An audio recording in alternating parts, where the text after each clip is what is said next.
In this chapter, we'll start entering information into tab 3 of your spreadsheet. This tab is where the mother lode of information about your collection will live. There's a lot to talk about here, so we'll be paying attention to columns A through G in this chapter, and we'll address the remaining columns in the next chapter.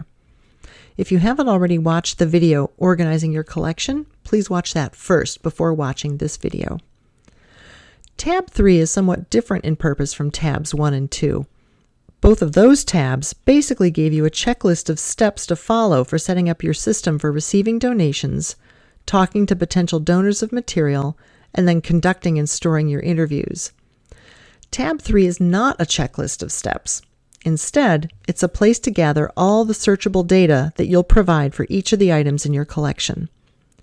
We'll begin tab 3 in this chapter and complete it in the next chapter as we talk through the various kinds of searchable information you might want to consider having.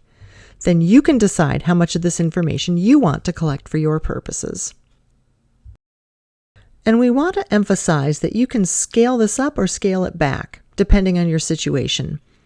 We're giving you an example of a spreadsheet gathering the information that we think is important, but you may or may not need this much information. Within this spreadsheet, we've marked some of the columns as essential, information that we think should be included regardless of your situation.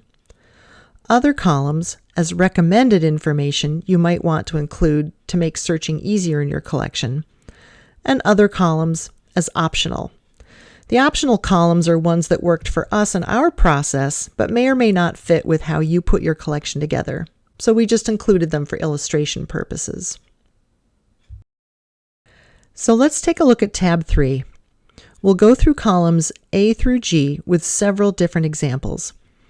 Example 1 is a photo of 2 Morris dancers, and for those who might know Hey Penny Morris in Boston from 1989, you might recognize those 2 dancers. Because we received this photo in a digital format, even though it was probably a physical photo originally, we'll record it as a digital photo in our collection. Example 2 is a digitized version of a physical photo showing Morris dancers dancing on the field around a maypole in Marlborough, Vermont.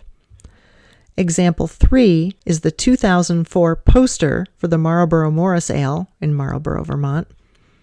Example 4 is an interview with Natty Smith, a member of the Marlborough Morris Ale organizing committee for many years, as well as a dancer and musician. And example 5 is a Northwest Clog team's notebook of the dances they perform, an item that was not digitized. In column A, you'll type the name of the donor of the item that you're entering.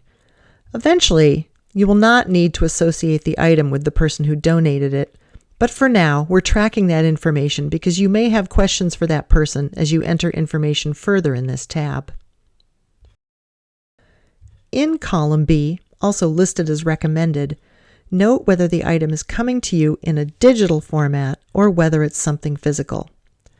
You want to note whether it's digital or physical at the time you received it. So even if you're planning to digitize a physical item later, list it here as physical.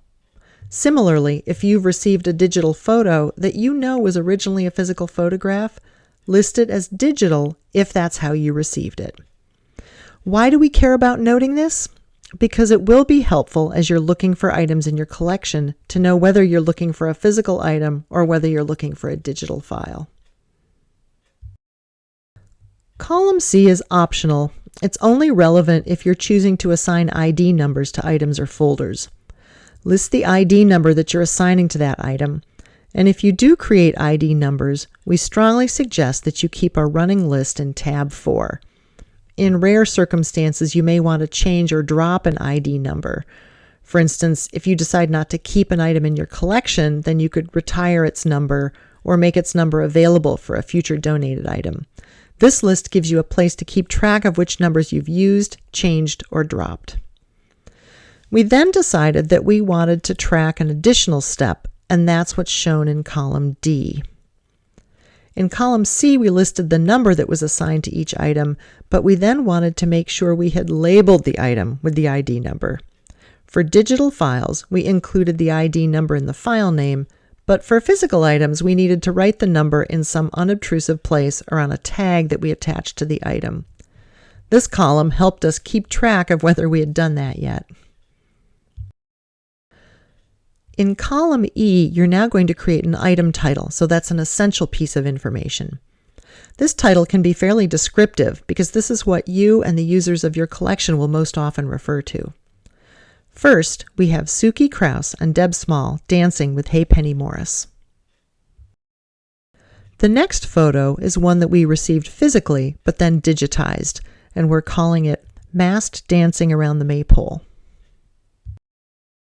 We then had an Ale poster, and our very original title is Ale Poster 2004.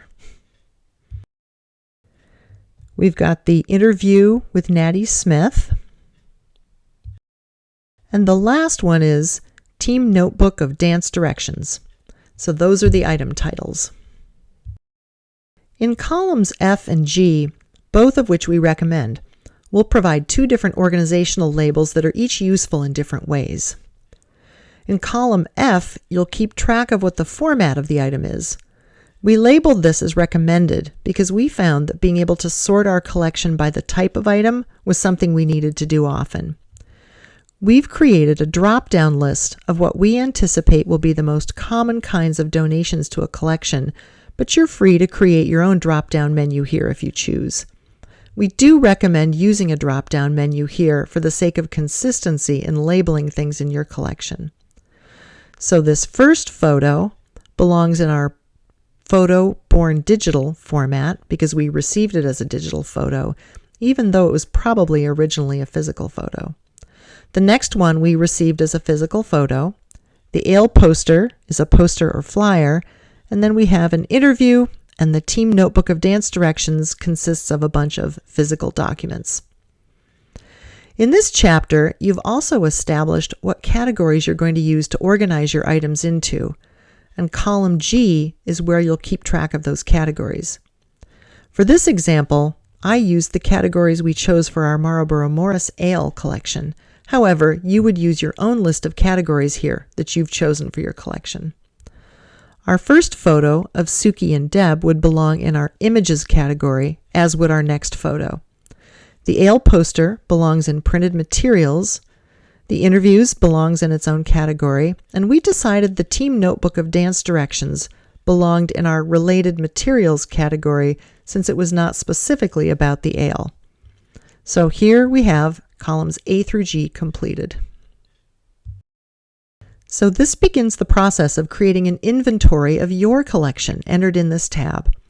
In the next chapter, Making Materials Searchable, we'll look at what you need to know about creating the searchable information for each numbered item in your collection, and you'll complete the remaining columns in this tab. You're now ready to start with the introduction to Chapter 5.